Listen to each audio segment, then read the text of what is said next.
क्या शादी करना इतना ज़रूरी है? क्यों करते हैं लोग शादी?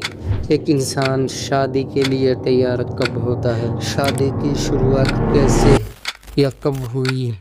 आज हम इस वीडियो के माध्यम से शादी या विवाह को गहराई से जानेंगे। ज़्यादातर लोग सेक्स, लव, ट्रेडिशन या परंपरा, धार्मिक परवजस इन्हीं वजहों से शादी करते हैं। कुछ लोगों को फैमिली या फैमिली सपोर्ट की ज़रूरत होती है। कुछ लोगों को बुढ़ापे से डर लगता है, अकेलापन से डर लगता है, इसलिए शादी करते हैं। लेकिन क्या बिना शादी किए ज़िंदगी चल नहीं सकता? ज़िंदगी जीना इतना आसान नहीं है। ज़िंदगी में हमें बहुत सारे मुसीबतों का सामना करना पड़ता है। कब क्या हो जाए क्या पता, इसीलिए हमें सपोर्ट की ज़रूरत होती है। पर क्या सेक्स, लव, फैमिली या फैमिली सपोर्ट के लिए शादी की ज़रूरत है? बिल्कुल नहीं। हम दूसरे तरीके से भी कर सकते हैं। पर क्यों शादी पूरी दुनिया में इतना डोमिनेंट है? क्यों करते हैं लोग इस सिस्टम को फॉलो? कभी कोई क्वेश्चन भी नहीं करता। लोगों को लगता है शादी एक परंपरा है, लेकिन नहीं, शादी एक परंपरा नहीं, एक संस्था है। आइए देखते हैं परंपरा और संस्था में डिफरेंस क्या है। किसी ने एक दिन इंसल्ट करने के लिए मिडिल फिंगर का इशारा किया। मिडिल फिंगर क्यों?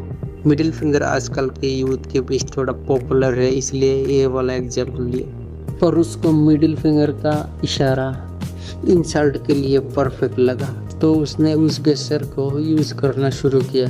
कुछ और लोगों ने उसे मिडिल फिंगर यूज़ करते हुए नोटिस कर लिया, तो उन्होंने भी उसे यूज़ करना शुरू कर दिया। यहाँ पर हुआ क्या देखिए, एक व्यक्तिगत प्रयोग हुआ, फिर वो व्यक्तिगत प्रयोग एक व्यक्तिगत आदत बन गया।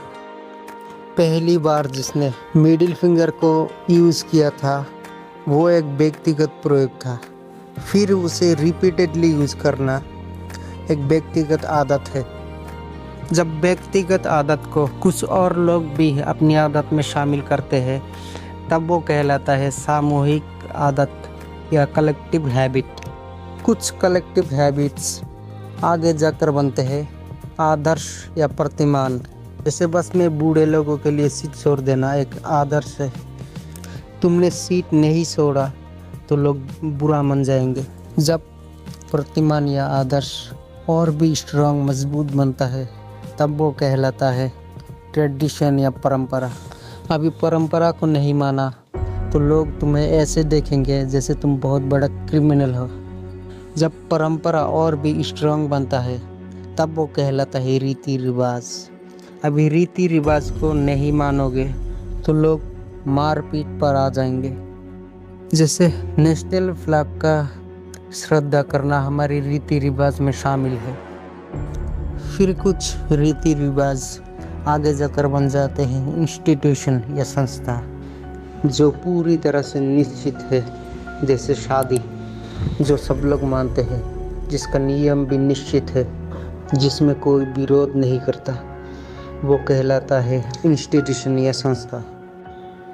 शादी जिसे निश्चित कर दिया गया है, आज मैं उस पर सवाल उठाऊंगा, क्योंकि मुझे लगता है किसी चीज़ को इतना निश्चित कर देना ठीक नहीं है, क्योंकि समय के साथ साथ हालात भी बदलते हैं और हालात को नज़र में रखते हुए चीज़ों की अपडेट करने की ज़रूरत है। और इवन कभी कभी चेंज भी ज़रूरी होती है। जो भी परंपरा है, संस्था है, वो कभी किसी एक व्यक्ति की प्रयोग से निकला बस एक नतीजा है।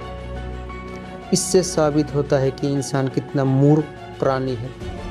अपनी सुविधा के लिए रास्ते निकालते हैं, फिर वो रास्ते खाई बन के उन्हें डुबो ले जाते हैं, पता ही नहीं चलता। अगर तुम भी अपनी रीति रिवाज परंपरा को कभी कोशिश नहीं किया तो तुम भी उन भेड़ बकरी गधों में से हो जो अपनी पैरों पर कुल्हाड़ी मार के चिल्लाते हैं। शादी विवाह के डोमिनेंस के पीछे एक और फैक्टर शामिल है, रिलीजन। विवाह रिलीजियस पर्व जिसमें शामिल है, इसीलिए रिलीजन भी एक बहुत बड़ा रोल प्ले कर रहा है। इसके खिलाफ बोलना इसीलिए ज़रूरी है क्योंकि ये लोगों को गुमराह करता है, कट्टर बनाते हैं, बेहोश करता है। एक जो बेहोश नहीं है उसे वो सारे लोग जो बेहोशी के समुंदर में डूबे हुए हैं खींच लेंगे। लाइक हम डूब रहे हैं तो तुझे क्यों छोड़े, आ मर हमारे साथ। शादी एक पर्सनल चॉइस होनी चाहिए, लाइफ की पर्पस नहीं, इंस्टीट्यूशन नहीं। जिंदगी में क्या करना है क्या नहीं कुछ पता हो या ना हो, एक चीज़ तो पहले से पता है, शादी तो करना है। शादी जिंदगी को आसान बनाते हैं, सेफ्टी देते हैं, साथ में आज़ादी को भी छीन लेते हैं। शादी करने से पहले इतना तो पता करो कि शादी है क्या, तुम तैयार हो या नहीं, बाकी तुम्हारा मर्जी। याद रखना, जो सेफ्टी देता है वो आज़ादी को भी छीन लेता है।